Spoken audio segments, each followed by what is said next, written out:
like to welcome everybody today to our first presentation in the College Spotlight series on multiple literacies in Morocco, which is a collaborative effort between the University Library and the Bagwell College of Education, and we are a great team. And I love that it's a collaborative effort looking at literacy and education in Morocco. It's a 5-lecture series. We have 3 this semester and 2 next semester. But I would like to mention, too, that there are a lot of other Year of Morocco events coming. The next one is on the 20th, September 20th at 12:30. So be sure that you do check out the Division of Global Affairs website, the Year of Morocco website. We have everything listed there in terms of times and locations.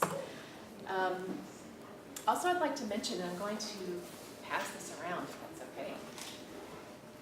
As a result, sort of the partnership between the University Library and the Bagwell College of Education, we have decided to sponsor a Student Literacy Research Award. Actually, it's 2 awards for student researchers, both undergraduate and graduate students who are in the field of education, literacy education, education in general. And these 2 awards would support students to present at the Year of Morocco conference in March 2019.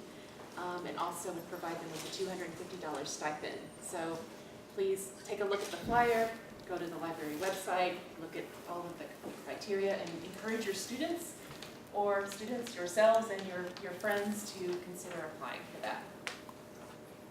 So I'm happy to introduce our speaker today. Dr. Mohammed Errihani is an Associate Professor of English and Linguistics at Purdue University Northwest, where he founded and directed the ESL program and teaches a variety of courses in linguistics, composition, history of English, ESL, and other courses.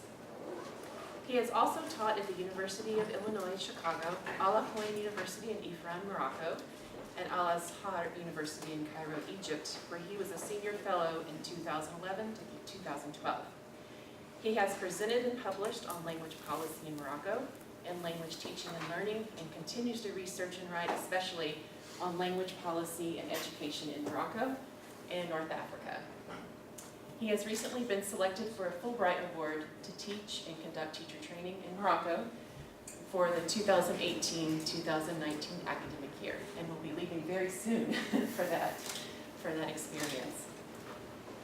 Dr. Errihani is a native of Fez, Morocco.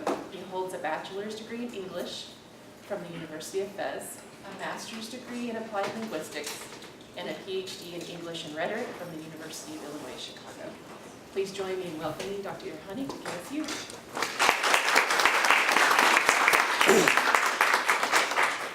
Thank you, Amanda. Good morning, and thank you for coming to this talk, which will hopefully give you a general overview of the linguistic situation in Morocco, as well as the language policies in education. I'm very pleased to be visiting KSU for the first time and to be part of the Year of Morocco. Therefore, I would like to express my gratitude and thanks to Dr. Amanda Ricci for inviting me to be part of this wonderful and unique initiative in higher education. My talk today will focus on language policy and the politics of language. In other words, how such policies affect education in general in the state of Morocco. In particular, I will address the language policy of what we call Arabization, which basically means Arabizing the syllabus or the curriculum and imposing Arabic as the sole medium of instruction in the educational system. I will also deal with or address briefly the policy of introducing another language called Berber or Tamazight in the educational system recently.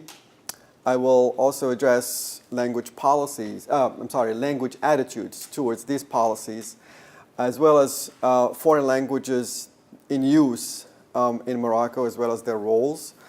And I will briefly touch on the role of mother tongue education, including Berber and Moroccan Arabic vernacular, which is called Darija, and some of the recent controversies that have taken place recently, as early as this past week, actually. So the title of my talk is Language Policy and Planning. But what is exactly language policy? Joshua Fishman defines language policy and planning as the organized pursuit of solutions to language problems, typically at the national level. Language policy is generally believed to be the result of government intervention in the linguistic practices of people under its jurisdiction. And oftentimes, a government agency with authority to effect change in a linguistic situation intervenes to modify the corpus, the status, and or the use of a language or a variety of a language that is a dialect in response to social, political, economic conditions and or due to pressures either from inside or outside the government. This is what we usually refer to as language policy and planning from above or from the top down, which is typically referred to as the de jure or legal type of policy, which is often the more widely discussed type of language policy and planning. The other type of language policy is what we call language policy from the bottom up. That is the de facto language policy, which is actually what's actually taking place in practice. What is important to keep in mind, however, is that in many cases, the underlying goal of language policy is simply symbolic, in the sense that the goal of recognizing a minority language or a variety of a language and instituting it as a national or official language could be nothing more than a symbolic act, often seen as necessary politically or socially, not because it's a human right or a linguistic right, not necessarily for reasons of efficiency, but for political pressures, usually from inside or outside the government, as I said earlier. Therefore, it should come as no surprise that most language policies from the top down are primarily made on political and economic reasons and will reflect the values of those in power. But the question is, how do these remarks apply to the case of the Moroccan context? To have an adequate understanding of the language policies in Morocco, and I'm not sure how many of you are aware of the linguistic landscape of this country, I thought maybe it's essential to shed some light on the current linguistic landscape and the different languages and dialects or varieties that are in use in this multilingual settings. And first, we're going to start with Arabic. And the question is, which Arabic are we talking about? Arabic is such a broad term, especially in the Moroccan context, because there's different types of Arabics in use in Morocco. So there's what we call classical Arabic, or what is typically referred to in Arabic as al-lugha al-arabiya al-fusha, or the eloquent Arabic language, which is basically the language of the Quran and the language of a great body of literature and poetry. The second type of Arabic is the vernacular or the colloquial Arabic, which is typically referred to as Darija, which is the native language of most Moroccans, including most Berbers or indigenous people of Morocco. The third type of Arabic is what is typically referred to as modern standard Arabic. It's a type of adapted and modernized Arabic thought to be especially used in mass education and media, and also as a sort of communicative tool among the Arab world. Even though the type of Arabic meant to be the official language is not made precise in any document, it is assumed to be a hybrid of classical and modern standard Arabic. The Moroccan vernacular, Darija, on the other hand, is not acknowledged in the Constitution and only recently became a topic of debate when it was proposed as a potential medium of instruction in preschool and elementary education. Therefore, it is understood that there are at least three varieties of Arabic in use in the Moroccan context: classical, modern standard, and Darija. This is basically a division that's typically made by researchers. If you ask a Moroccan how many Arabics are spoken or are used in Morocco, they will typically tell you there is Fusha and there is Darija. And Fusha is not really made clear. Does it refer to classical Arabic or to modern standard Arabic? For Moroccans, there's just one. But researchers tend to always make this division that consists of three types of Arabics. But of all three varieties of Arabic in Morocco, classical Arabic is obviously considered to be the most prestigious type of Arabic because of its association with the Quran and the great body of literature in Arabic. Although Arabic itself predates Islam as a religion, something that most Muslims or Arabs or Moroccans do not really pay too much attention to because of this close association that they try to create between Arabic and the Holy Book. It is also viewed as the archetype of linguistic purity because according to most Arabic speakers, classical Arabic hasn't changed in so many centuries. And as such, it has undergone very, very little linguistic, lexical or syntactic change throughout the centuries. Although the phonology or the pronunciation, so to speak, of the classical Arabic might have been affected by some local dialects where it's used. So while Arabic vernaculars have changed and adapted due to contact with other languages, classical Arabic has been able to maintain its pure lexical integrity, so to speak. And it's, in a way, thanks to these other languages or varieties of languages that Arabic has been able to maintain its purity. What is important to note here is that classical Arabic is not the mother tongue or the native tongue of any Arab. Nobody speaks classical Arabic as their mother tongue. Every Arab country has their own dialect, but classical Arabic is basically this revered language of the Quran that's on top, and it's protected by the spoken varieties, which vary from one Arab country to another. It has managed to safeguard its original lexicon to some degree, thanks to its spoken varieties, as I said.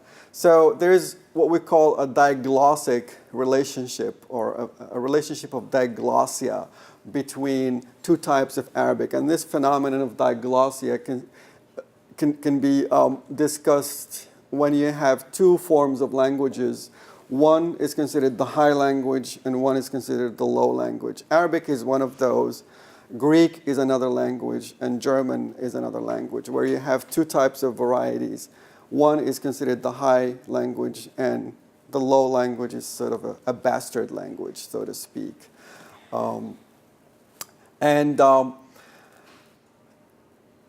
Contrary to certain languages that don't change, one of the rules of a language that stops changing is death. And that's exactly what happened to Latin and Sanskrit. They stopped changing, they stopped developing, and the result was that Latin became so many different languages, all the Romance languages basically, and same thing happened to Sanskrit. This is not happening to Arabic, to classical Arabic, and it's not going to happen anytime soon. Typically, especially because it's protected by its dialect and it's revered and it's still being actively used in religious ceremonies, and the Quran is still being memorized in its original language, and so that's sort of protecting it from disappearing. One more remark about Darija, which is the colloquial vernacular, is that in Morocco, is that it's marked by extensive code switching, which basically means, do you know code switching? I'm not sure how many people are have a linguistic background, but I will try to explain. Code switching is when you code switch is you rely on two registers. You go between two registers or sometimes two languages. So in this case, in Moroccan Arabic, when Moroccans speak Arabic, typically, if they're educated, they will code switch between two languages, between French and Arabic. So they will not speak just Moroccan Arabic. Most educated people can't. I can't. I have difficulty speaking to my mother, for example, in Moroccan Arabic, exclusively in Moroccan Arabic, because I always have to rely on my knowledge of French. Sometimes it's easier to go back to your French repertoire and find the right exact word that you're looking for instead of trying to struggle to find the equivalent in Moroccan Arabic. And sometimes it doesn't exist, so you have to go and look at your classical Arabic or modern standard Arabic repertoire. So Moroccan Arabic is marked by this extensive use of borrowing and code switching, borrowing from, especially from French. So there's always, you wanted to ask something? Yeah. You may be getting to this later, but is there a difference in the written forms? Well, Moroccan Arabic is not written. And I'll get to that. Okay. It's not a written form. It's an oral form only.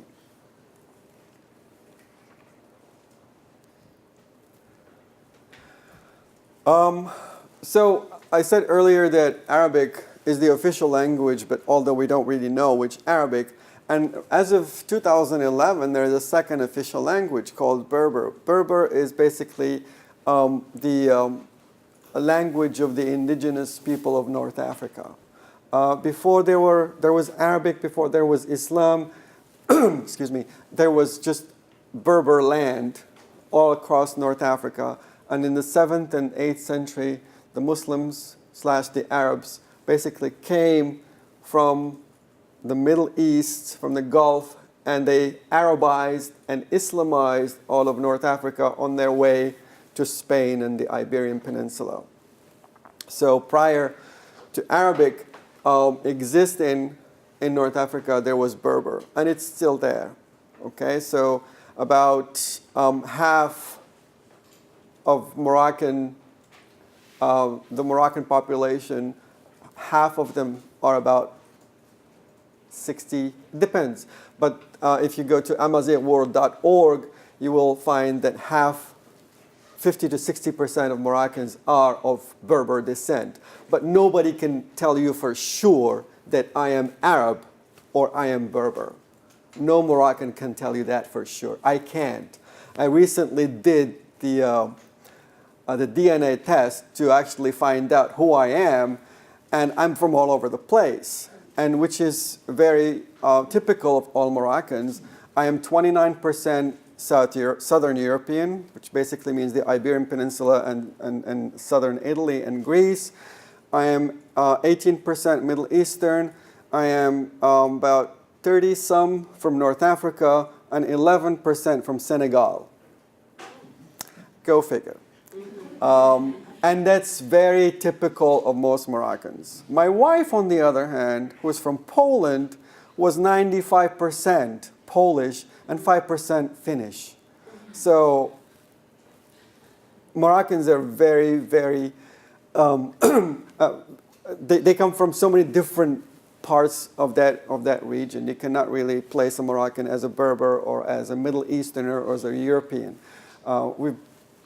We have blood from different parts of that area, including Africa and Europe and the Middle East. And so no Berber or no Arab can tell you I am 100% Arab or 100% Berber, because there's been intermarriages for so many centuries. So I said that there's about 50 to 60% Berber people of Berber origin living in Morocco, but the number of those who can actually speak Berber is much less. And we don't really know exactly how many because Morocco doesn't really keep that type of information, does not ask for that type of information and maintain it in their censuses. The large majority of Berber speakers are still living in rural and mountainous regions of Morocco, in addition to those who have recently moved from these rural areas to the large cities. There are also a large Berber population residing in Europe, especially in France, in Belgium, Germany, and Holland. And those are people who actually immigrated to France and these other countries following the Second World War in an effort to rebuild Europe. And that migration continued until the 1970s or 1980s. And many of them actually maintain their language by trying to speak it in intimate settings with their children. However, maintaining that language is proven to be difficult, especially for their children, because the children are increasingly being assimilated into mainstream European languages and cultures. And what issues is evident. So first you have language shift to mainstream languages, and next is language loss, which is inevident in these cases. Berber in Morocco has three varieties. Terifit, which is a variety is basically can be defined as a dialect. A dialect and a language are two different things, and the distinction between the two can be a bit murky. Someone defined a dialect as a language with an army and a navy. So that tells you something about what is constituted or what is talked about as a language is basically something that has more power than a dialect. Okay, that's why it has an army and a navy. So if you have an army and a navy, you can call your dialect a language. But Berber itself has three varieties. Terifit is a variety or a dialect that's spoken mostly in the northern part of Morocco, in the Rif Mountains. And Teshelhit is spoken mostly in the south, in the high Atlas of Morocco. And Tamazight is spoken mostly in the Middle Atlas of Morocco. Berber is a bit of a controversial term. Yes? Yeah, so the three different dialects, do people from these dialects understand each other? It depends on who you ask.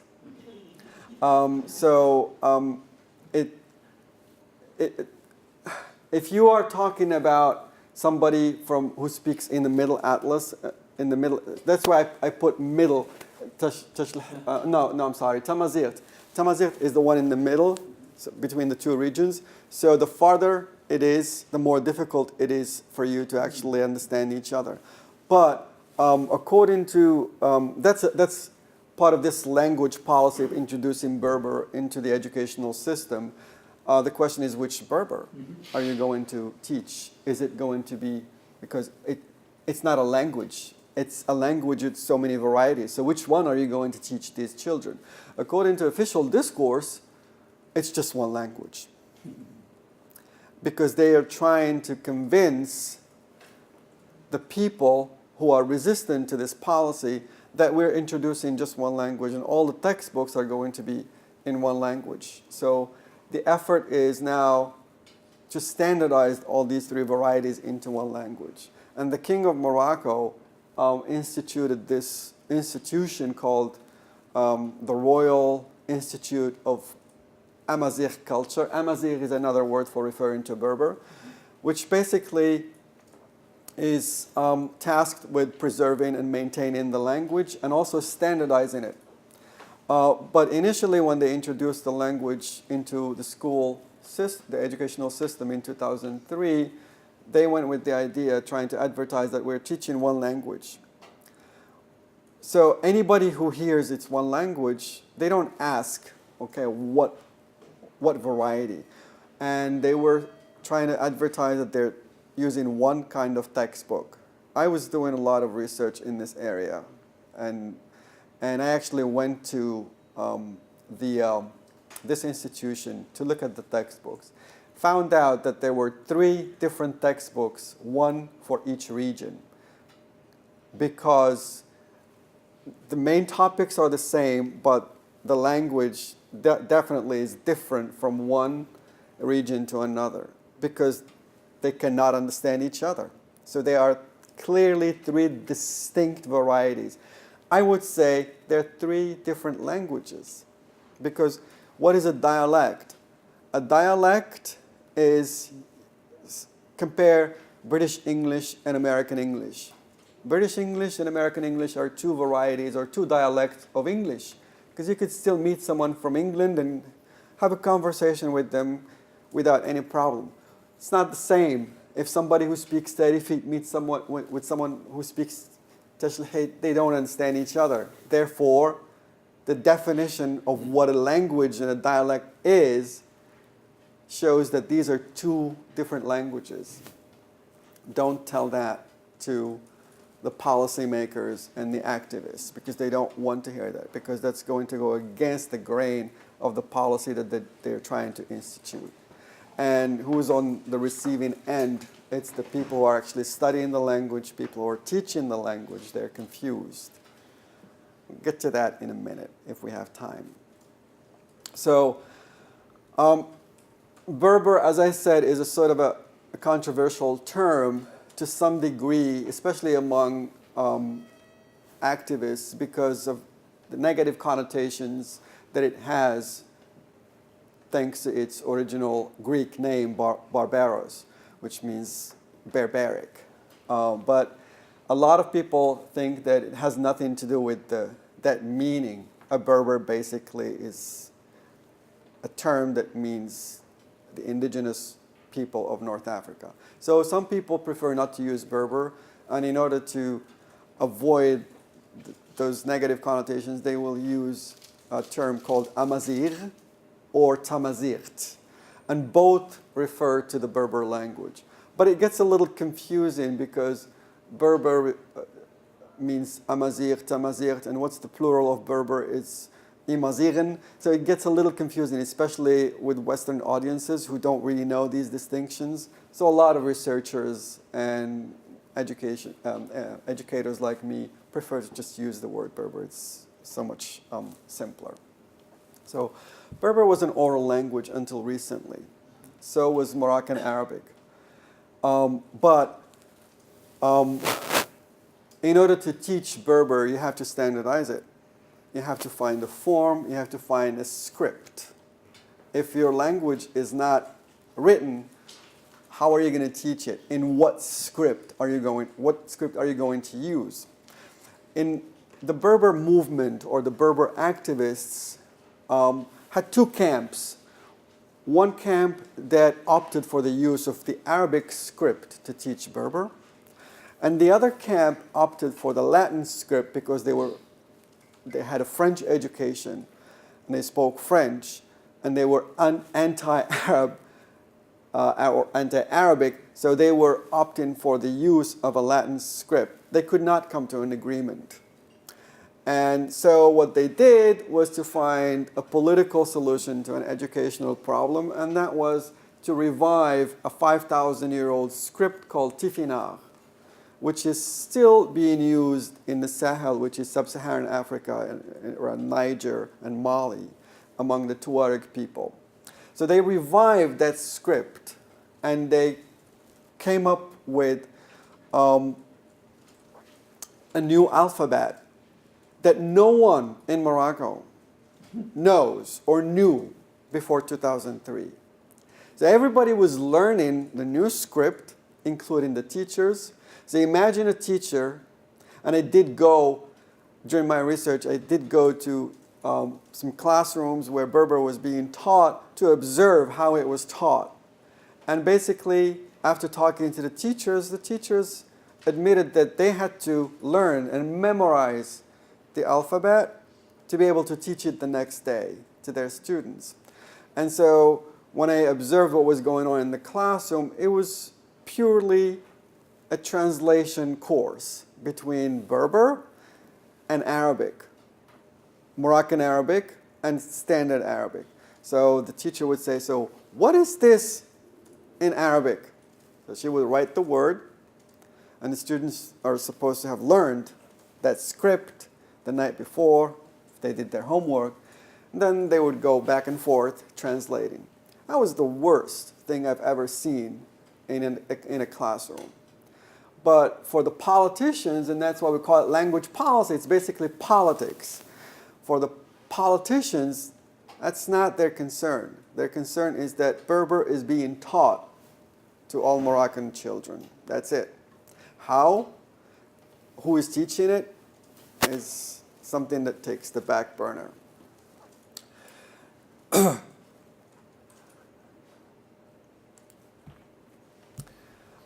Just briefly, I'm pretty sure most of you know that French is the most important second language in Morocco, although it has absolutely no official status. It's not mentioned in the constitution. It's not recognized in any official documents, but it is still the most powerful language in the country.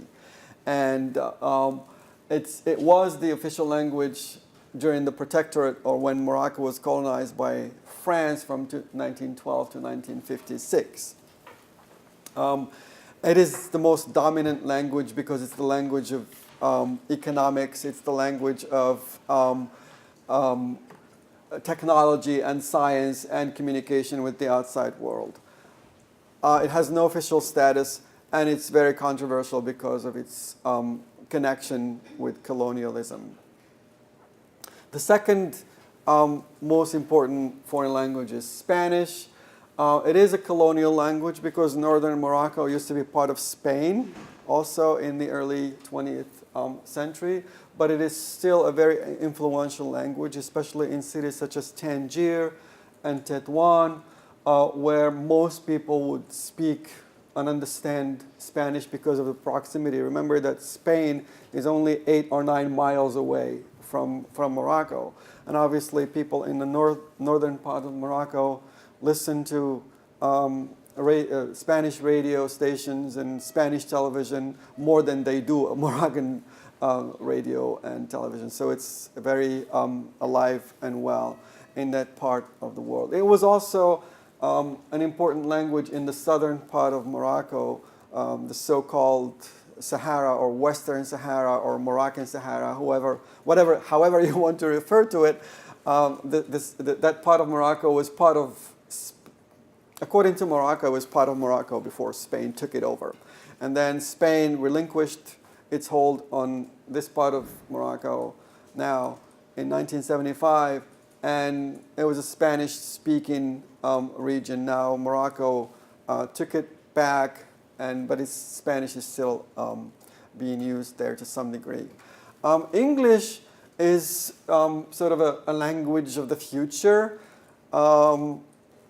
It's gaining more importance because there are a lot of people are beginning to send their kids to learn English, and they pay for them to learn English because they know the importance of English. But is it really going to replace French anytime soon? Or it's not going to happen. In 2003, there was a huge, two important conferences that were organized in Morocco. One of them was to basically talk about the importance of foreign languages as mediums of instruction, especially French and English. And there were two camps. One camp that was advocating for the use of English at the expense of French because of the importance of English as a global language. And another camp made mostly of powerful people with a French education background who opted for the use of French. And obviously that camp won in the end because more recently the government has come to terms with the fact that we cannot do without French. We have to go back to bilingualism. We have to go back to an education that includes both French and Arabic at the same time. So language policy and planning in Morocco, this is a little blurb from a speech by the late King Hassan II. Does anyone speak French? There you go. So basically, it means that I consider those who don't stop talking about Arabization, which is the Arabizing the educational system, I consider them to not be liberated, and that their spirit is still filled with inferiority. And the fact that I speak the French language and I would have liked to speak other languages does not mean that I'm still under the influence or the protectorate or the colonization of the French. So this is the king of a country who is proud to be able to speak French, and he would have liked to speak other languages. But what he is saying is that the fact that I speak French does not mean that I'm still under the influence of a colonial power. It's basically, he doesn't see that connection. Now, that's completely contrary to what most politicians see French as representing, especially nationalists and Islamist parties. The Islamists are all against the use of French, and they're all for the promotion of the Arabic language. But obviously, the goal of Arabization was to Arabize the whole system of education after the independence of Morocco. And there were 4 principles that the new Morocco was based on. Number 1 was to Moroccanize the educational system, to generalize the education, and to Arabize education, and to provide a free education to all Moroccans. So French basically became a scapegoat at that time, at least in the minds of the nationalists after independence, because they saw everything that's French as reminding them of a colonial power, and they wanted to rid the country of the French language. Now, Arabization itself is a policy of contradiction, because as we can see from the excerpt by the king, although the main goal of the policy is to promote the Arabic language at the expense of French, it doesn't happen when your king actually is proud to be able to use that language. And it goes against the linguistic choices of the people, because what's happening in practice in everyday life basically is completely the opposite of this Arabization policy.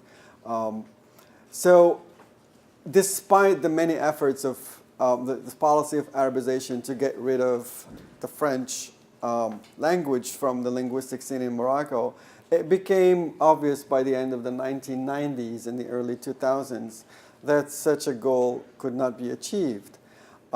Because instead of achieving or guaranteeing a good education, equal opportunity, and justice, basically what the policy of Arabization did was to create a new generation of people who couldn't function in any language. They couldn't function in Arabic, and they couldn't function in French because of this Arabization, because they were not allowed, or they were not given the opportunity to actually study in French. So from the 70s and the 80s, most children who went to school, they were exposed to an Arabic medium in education. But once they went to university, some of the technical subjects were taught in French only, because Arabization stopped at the high school level. They were not able to Arabize the university system. And so what basically resulted is low enrollment, graduation fell, large dropout rates, and people with no prospects of jobs because they couldn't speak French. So in order for you to get a good job, you need to be able to speak French. And so the Arabization policy basically was imposed on the poor, who could not circumvent the system. Those who had money, they did not care about the public educational sector. They sent their kids to French medium schools or out of the country to Belgium and France to get a good education, which would guarantee them a good job. So if you look at the composition of the Moroccan government now, everybody who holds a higher position had a French education. It's very rare when you find somebody with an Arabic medium education with a high position in government, unless they lead the Islamist party. So those are people who were educated in Morocco. They were educated in a sort of a traditional system, but they don't hold the power. The most powerful government folks are those with a strong French medium education.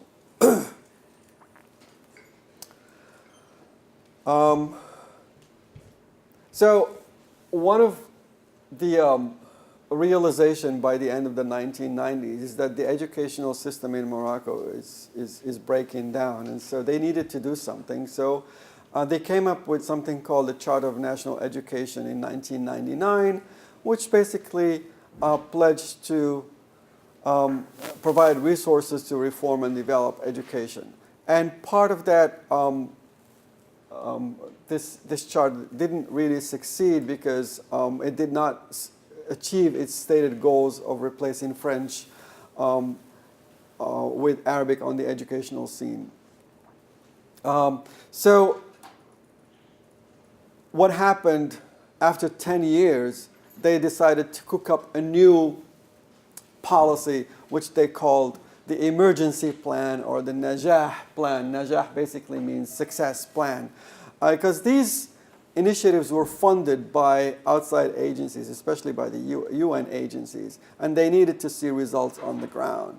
And there was a lot of talk about meeting goals, but goals were not met. And so the king had to intervene in the end, and he had to ask the government to actually get their act together and come up with something that could provide some concrete results on the ground.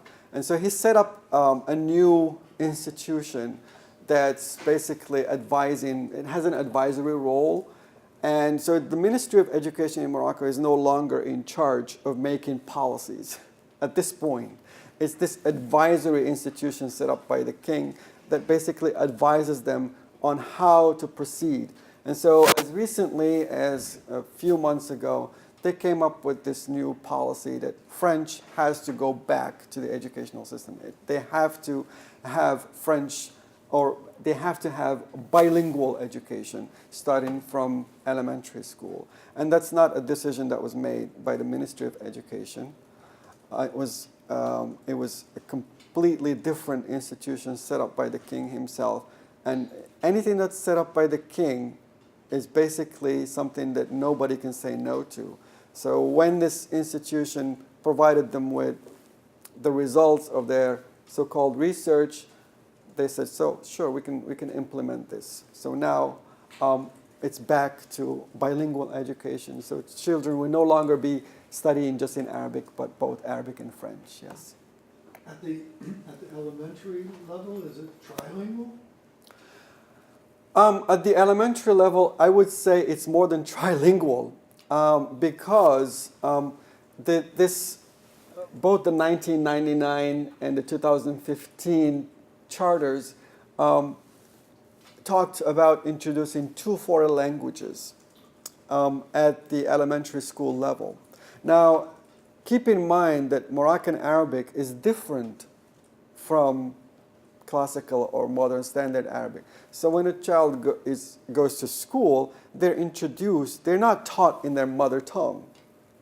They're told, leave that at the door when you come into the classroom. So they're introduced to a new language with a new script, Arabic, be it classical or standard. And then they're introduced to French.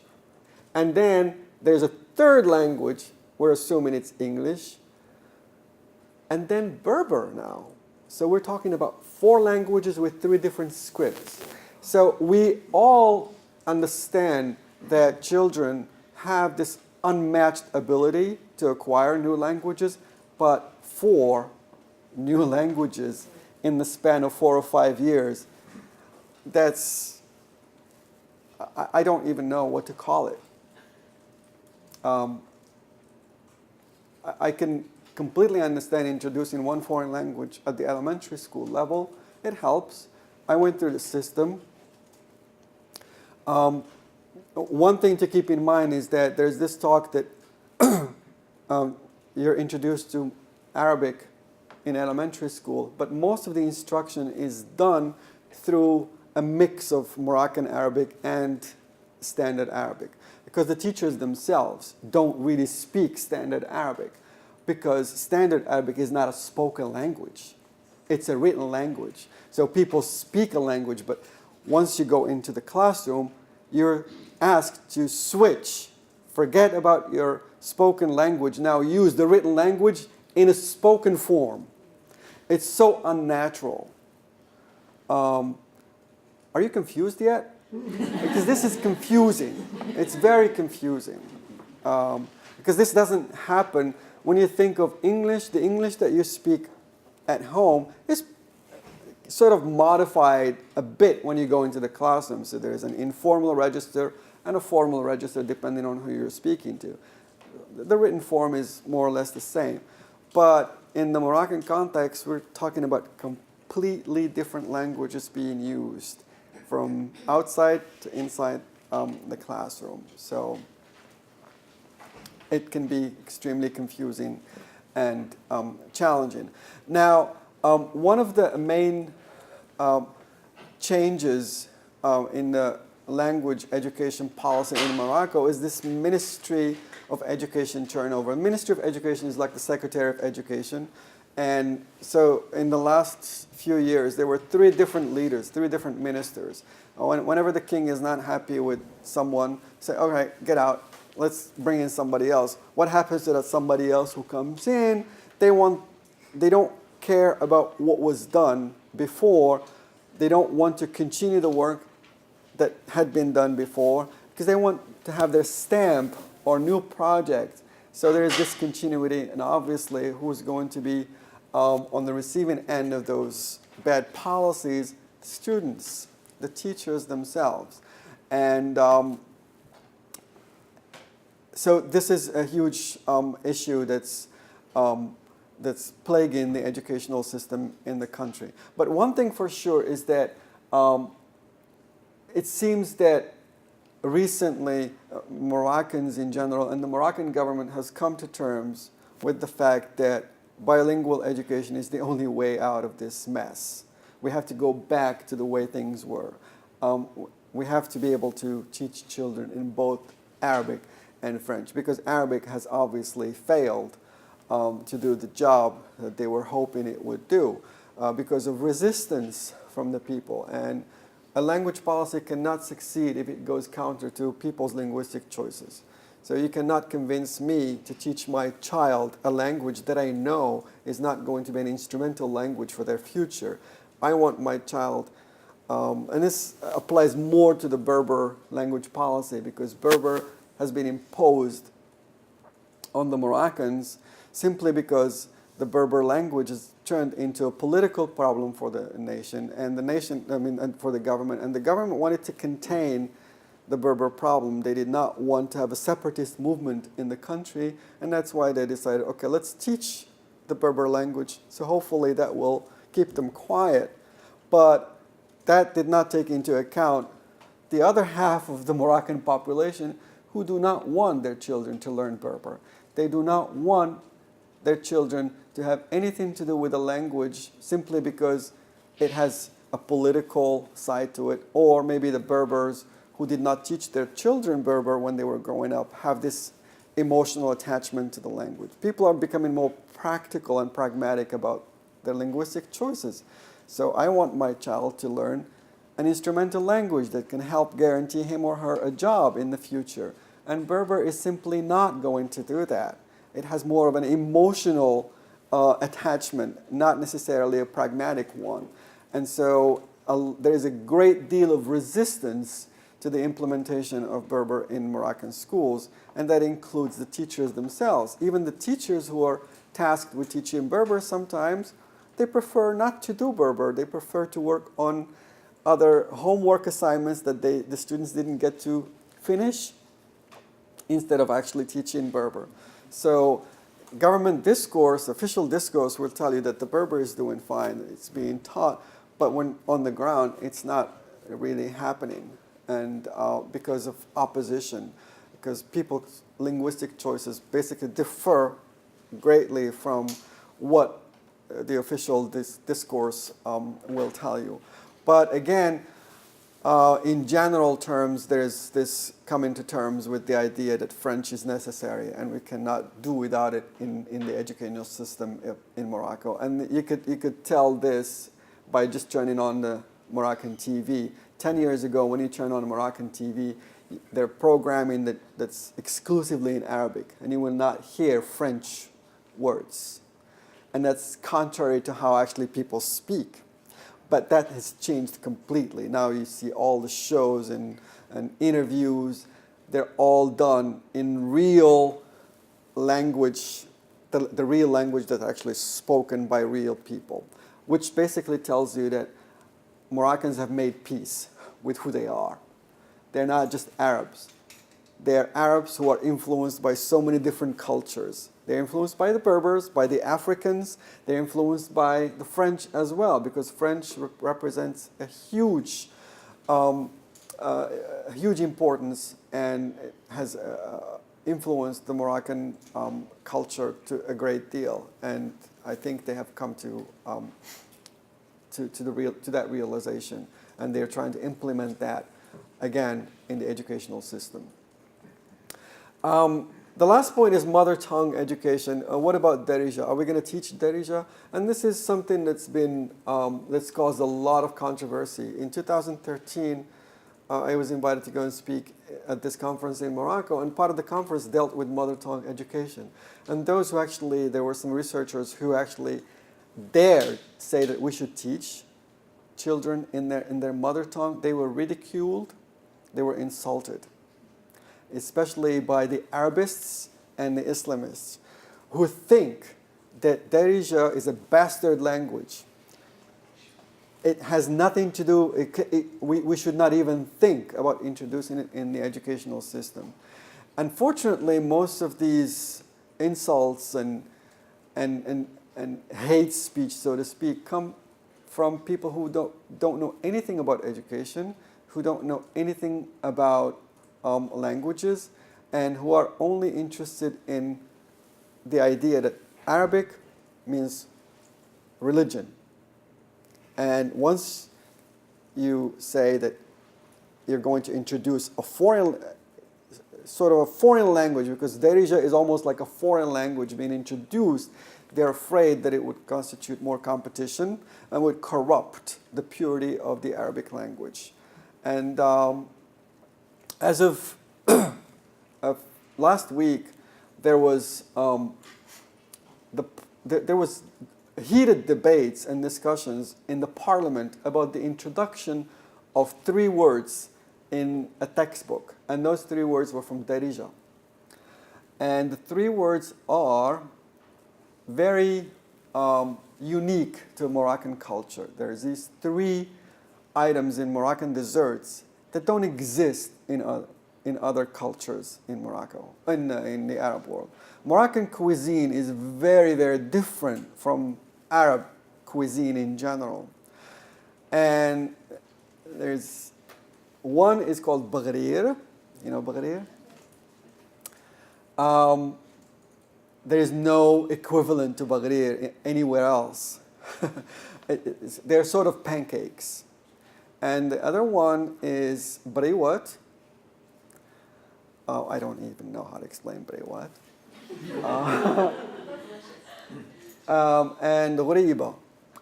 And these 3 terms were introduced. They were sneaked into a textbook by these bad people who were in favor, who were advocating for the introduction of Darija into the textbooks at the elementary school level. And the government got involved and the parliament got involved. And everything was spearheaded by the Islamists who were completely opposed to the corruption of the Arabic language by the introduction of these 3 words in the educational system. These people don't know anything about education. They don't know anything about language. What can you call these names are very particular to Morocco. They're Arabic words. Every Moroccan knows them. What are you going to borrow a word from Saudi Arabia or from, I don't know, from the UAE to indicate what those words are? What are you going to call them? Eliminate them from the textbooks? I don't understand. I don't understand.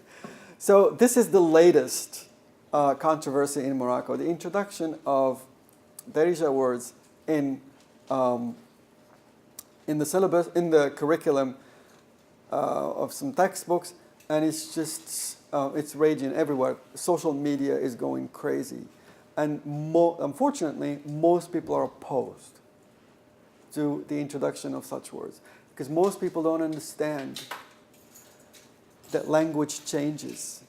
Language contact is what keeps languages developing. Languages borrow from each other. That's how they survive. And it's sad. Yes. So in a lot of ways, part of what you're saying, I think, is that students, young people, children in elementary school learn through things that are familiar, and they enjoy learning when it's related to things that they experience every day, right? So these 3 food items that everybody knows, including that in the curriculum, probably would be a motivator for learning, but politically, that's been resisted, and it sounds like also that, so there's not the freedom for educators regionally to select which variety of Berber or whether French or Spanish would be more useful because of the location and trading partners and et cetera, historical context, all of that. That because there's more of a national policy that's not allowing for that kind of deviation locally for decisions to be made by educators locally. I think you're an educator, so you know the importance of a child understanding a word when they see it in the textbook, especially at the elementary school level, and it motivates them. They learn the word very quickly. They know what it means. It's something that they had experience with. So it's obviously a good indicator of students who's going to succeed, because they bring in a lot of background to the table when they're learning. What's happening in the Moroccan educational system, when a child goes into first grade, they come with no background. It's like an empty vessel. They don't really have any prior knowledge of the things that they're going to study. So they learn everything from scratch. And how is that going to help them become good learners and succeed? Most people don't understand that. They're only concerned about the corruption that Moroccan Arabic is going to cause classical or standard Arabic. And this is a discourse that mostly comes from nationalists and Islamists in particular. It seems to me that the Islamists, they just sit there and wait for something like this to happen. And then hell breaks loose. I mean, it's amazing. And the Ministry of Education actually came back with a really good response, similar to yours, and trying to explain how children learn. And that this is something that the children have to be proud of. It's part of their culture. Brewat is a very unique Moroccan dessert. And to see the picture and the name in your native tongue and you're learning it makes you proud as a Moroccan. That is in Arabic. It's an Arabic word. But these people are trying to strip them from their culture, and they'd rather adopt other cultural values and impose them on the Moroccan context, as long as it's not Darija or Moroccan Arabic. It is sad, but it is done by people who understand nothing about education. Their only concern is Arabic, the language of the Quran, is going to be corrupted by the introduction of these new foreign words into the educational system. I'm going to stop here and open it up for questions or comments, because I think we're, yes. Yeah, it's kind of a two-part question. The first one is, do you know what is the percentage of the population that would be classified as Islamists? And the second question is, how do the Islamists feel about the introduction of the Berber language in the schools? They're completely opposed to it, obviously, because it constitutes competition to the Arabic language. So anything that will compete against the ascendancy of the Arabic language cannot be accepted. But they're not very vocal about their opposition when it comes to Berber. Because many of them are Berber themselves. Because Islam is what unites the Berbers and the Arabs in the end. Now, some Berbers themselves are opposed to the introduction of Berber into the into the Arabic, into the educational system, because even though they are Berber, they still believe that Arabic should be the only language of instruction. But in general, Islamists are quiet, or they tone their resistance down when it comes to the introduction of Berber or the teaching of Berber. They're more vocal when it's Moroccan Arabic. Yes. So, Darija is not written, but there have been... Well, it is. Now it's becoming written. So, but traditionally, it's been transliterated into Arabic script. But what I've noticed too is a very new creative way to write in Darija, which would be the sort of texting language, the newer, which I think there's a lot of negative feelings in terms of parents and schools toward this sort of literacy. But I do see it as a kind of literacy. I'm wondering what you think about the impact of that kind of transliteration on education or on the Arabic or on Darija itself. I think it's just a matter of time before Darija is introduced in the school curriculum, honestly. There are a lot of active NGOs in Morocco who are very much aware, and they're putting their own resources in the introduction of Darija in Morocco. There's one particular NGO called Zakura that actually has launched this project of teaching Darija, especially in areas outside Casablanca, in small villages, where they actually teach children in their in Darija, and they have done their own research, and they're very, very successful. But the person who runs this organization is vilified in the country. And he's actually been held responsible for the introduction of these 3 words in the in the textbooks.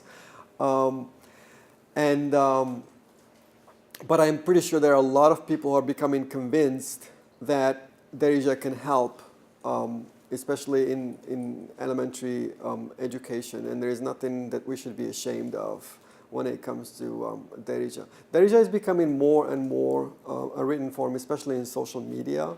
And I've noticed that in my Facebook account, I have some of my friends, or the friends of some of my friends,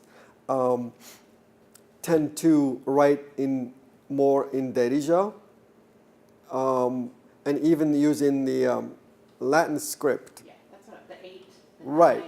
Yeah, and I'm still trying to learn that Yeah. because there are certain sounds for which there is no equivalent in Latin, like the k, r sound, and so they use numbers for those or question marks, and so you have to learn that script to be able to understand what they're writing. But it's becoming more current among a lot of people. I remember when I was younger, when I wanted to be funny, I would write something in Darija using the Arabic script, but it was just a way of being funny. But now it's no longer funny. Actually, people are using it in social media. And advertisers have become aware of the impact of Darija. And now if you go in Morocco, you see all these huge billboards in Darija, in Moroccan Arabic, using the Arabic script, which basically means that Darija is on the way to integrate in the educational system sooner or later. Yes. Has there been any movement to publish items in written Darija or in the written Berber script? There's been a dictionary. It just came out, I think, last year by someone from Al-Akhawani University. It might have been your teacher. He actually worked with this person who runs this NGO, Zakura. His name is Nordin Ayush. They worked together and they produced a dictionary of Darija. It's Darija. I'm not aware of any publications that actually. I'm pretty sure that there are translations of. There is a translation of the Quran in Darija, but don't tell that to anyone because it's sort of an underground textbook or text. People are not happy to see that. There are a lot of people who are having fun just reading the Quran in Darija. And it's usually the people who are not religious who do that. Another quick question. The road signs in Morocco now have tifina. And I'm just wondering, since as you said it's a 5,000-year series of hieroglyphs, essentially, how that has impacted language and use. Because that's a very visible way of using tifina. Oh, I was going to show you a picture, but I was driving recently, in this past summer, I was driving with a friend of mine, and we saw this sign, this big sign on this big highway, in Arabic, and underneath in tifina, and the sign was saying Fez, 120 or 220, and Tangier in Arabic. And then underneath, the same thing was in tifina, and my friend told me, so if you don't speak Arabic or Berber, where are you going to go? I said, I have no idea. Because it's basically a waste of resources as far as I'm concerned. The government is trying to show that they are actually implementing this Berber language policy. And they're even splashing the Berber script, tifina, on public buildings. Now, every public building, every school, every official document has at least two scripts, Arabic and Berber, and sometimes three, Arabic, Berber, and French. I was driving by the French Cultural Center, and I stopped and took a picture because it says Le Centre Culturel Français, French Cultural Center, and then same thing in Arabic, and underneath in tifina. Think of how much money they must have spent on just three. You could have just had one and saved yourself a lot of money. So it's both a waste of resources as well as a way to basically lie to the people, show that, yeah, we are a country where we have two official languages, and here they are. And we are trying to implement both of them as per the Constitution. But nobody knows, nobody reads tifina, and that's the truth. But I think the Berber issue is becoming, or has become, sort of a political issue that the government is trying to contain. They don't want to deal with another, they have one in the south of Morocco where they're dealing with a separatist movement. They don't want to deal with another separatist movement inside Morocco. So they're trying to basically placate the Berbers by saying, sure, we'll recognize your language, we'll have the script everywhere, but that's basically the way Morocco has dealt with political issues. Whenever there is a political issue, one of the reasons why Morocco didn't really have a problem, for instance, during the Arab Spring, or the so-called Arab Spring, is because the Moroccan government is very smart in reacting to these types of situations. When people went out and demonstrated on the streets, they said, sure, you want a new constitution? We'll give you a new constitution. Is that all you want? We'll change things. Yeah, we'll do that. And so people are happy. They go back to their homes. They don't demonstrate anymore. And then the government says, next, in a few months, you will have a new constitution. But that constitution basically has cosmetic changes. And basically that has bought the government some time to avoid the chaos that took place in Tunisia and Libya and Syria. So they've always been able to react to situations and deal with them as they arise. They don't wait. They don't sit back and wait. But I guess just like Darija would help young children in school to recognize things that are already familiar within the educational context, the introduction of Berber in schools, especially in the mountainous, remoter regions, is valuable for that same reason. But keep in mind that the introduction of Berber in remote areas of the country where they already speak Berber is not really serving them anything. If I were the head of a Berber family living in a remote area where I speak Berber, my kids speak Berber, why do I want my kids to learn Berber? I want my kids to learn French so that they could do something with their future. So the whole idea behind the teaching of Berber was spearheaded by activists, Berber activists, who no longer speak Berber, or their children don't speak Berber, and they feel that they have the feeling of guilt that they're losing their culture because their children are growing up not speaking Berber. So what can we do? Let's see if we can teach Berber in schools because their own children are not learning Berber. So it's not, the grassroots did not really create the policy. The grassroots are those who already speak Berber. Those are the ones who live in remote areas in the Atlas Mountains, who speak Berber, who live Berber. The language policy of introducing Berber in schools was spearheaded by those who actually feel guilty about losing Berber, about not having taught their own kids Berber. But when you ask, and I've done a lot of research on this, when you ask people, would you want your son or daughter to learn Berber or French? They said, Berber, why? They already speak Berber. I want them to learn French. I want them to compete with others for a good job. I don't want them to learn Berber because they already speak Berber. But it's not used to teach basic math in first grade. No, it's used as a language. It's like learning a foreign language. It's not a medium of instruction. Even in those remote areas. No.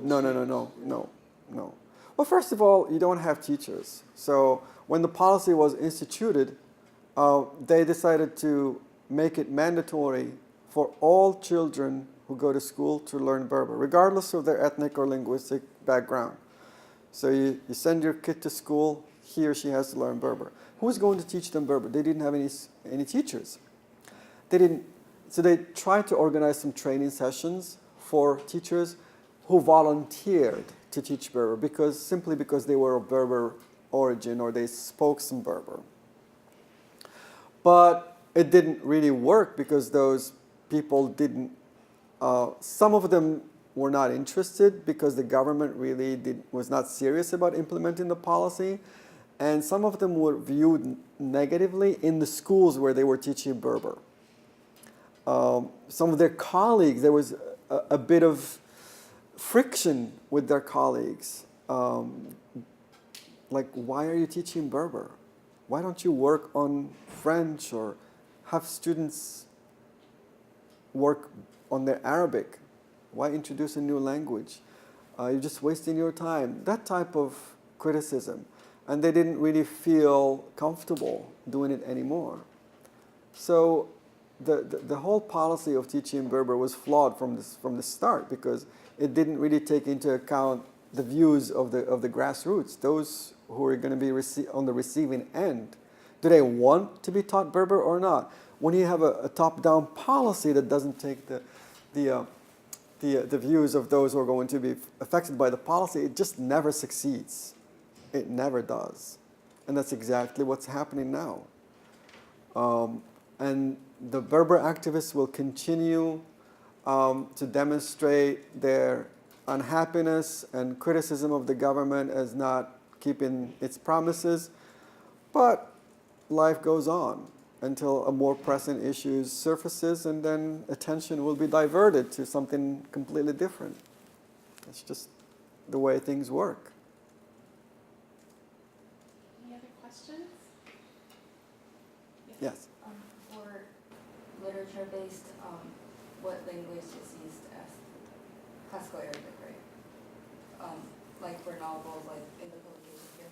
Oh, yeah, it's sort of a mix of classical and standard Arabic. That's why it's called Fusha.